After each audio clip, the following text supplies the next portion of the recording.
Budget అంటే economy. 2025-26 financial ఇయర్లో 7.2 వృద్ధి రేటు ఉండాలని 2030 కల్లా 5 ట్రిలియన్ ఎకనామీగా ఇండియా మారాలనే లక్ష్యంతో ఈ 2025 బడ్జెట్ ని పార్లమెంట్ లో ప్రవేశపెట్టారు.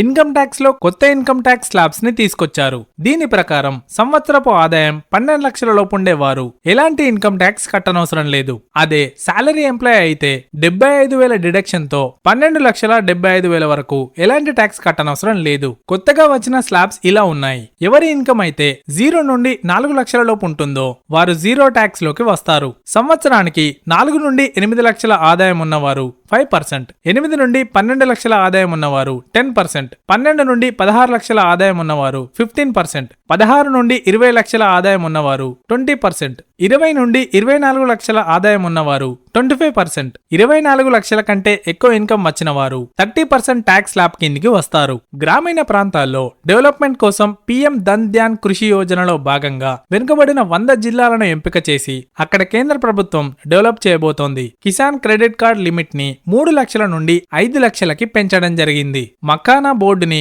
బీహార్ లో ఏర్పాటు చేయబోతున్నారు. వీధి వ్యాపారాలు చేసే స్ట్రీట్ వెండర్స్ కి పీఎం స్వనిధి కింద 30,000 లిమిట్ తో యూపీఐకి లింక్ అయిన క్రెడిట్ కార్డుని ప్రొవైడ్ చేయబోతున్నారు. గిగ్ వర్కర్స్ కోసం హెల్త్ కార్డ్ ని ప్రొవైడ్ చేయనున్నారు. వీళ్ళు ఈ శ్రమ్ పోర్టల్లో నమోదు చేసుకుంటే వారికి పీఎం జన్ ఆరోగ్య మిషన్ కింద బీమా వర్తిస్తుంది. రెంటల్ ఇన్కమ్ పై 2.4 లక్షల నుండి 6 లక్షలకు పెంచింది. రెంట్ పై వచ్చే ఇన్కమ్ పై ట్యాక్స్ పెంచింది. ఎంఎస్ఎంఈ అంటే చిన్న పరిశ్రమలకు వచ్చే లోన్ ని 10 కోట్ల నుండి 20 కోట్లకి పెంచారు. కొత్తగా స్టార్టప్ కోసం 10,000 కోట్లు, స్టార్టప్స్ ని ఎక్స్పాండ్ చేయడం కోసం ఇచ్చే లోన్ ని 10 కోట్ల నుండి 20 కోట్లకి పెంచడం జరిగింది. ప్రతి జిల్లాలో ఒక క్యాన్సర్ హాస్పిటల్ ని నిర్మించాలని అనౌన్స్ చేశారు. వచ్చే సంవత్సరం 10,000 మెడికల్ సీట్లను పెంచి వచ్చే 5 ఏళ్లలో 75,000 సీట్లను పెంచాలని లక్ష్యంగా పెట్టుకున్నారు. కేంద్ర ప్రభుత్వం దేశవ్యాప్తంగా రాష్ట్రాలతో కలిసి 50 టూరిస్ట్ ప్లేస్లను డెవలప్ చేయబోతున్నారు. చేపల పెంపకానికి స్పెషల్ ఎకనామిక్ జోన్ ని అండమాన్ నికోబార్ దీవుల్లో ఏర్పాటు చేయబోతున్నారు.